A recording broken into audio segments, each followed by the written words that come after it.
Sebenarnya, orang yang beli emas terbahagi kepada 3 jenis. Anda yang mana satu? Yang pertama, pelabur emas.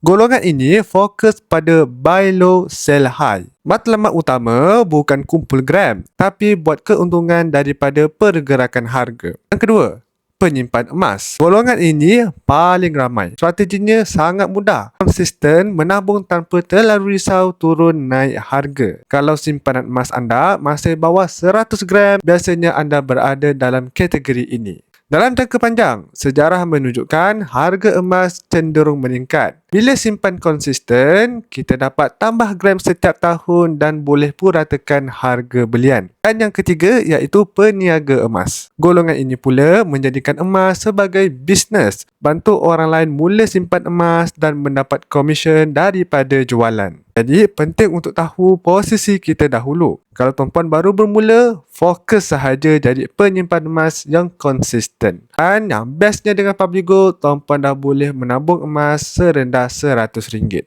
Jadi, kalau tuan-puan nak mula kukuhkan simpanan dengan simpanan emas di Public Gold, tuan-puan boleh isi beg biru yang berada dalam video ini ataupun tuan-puan boleh follow dan DM saya. Saya akan guide tuan-puan sebaiknya.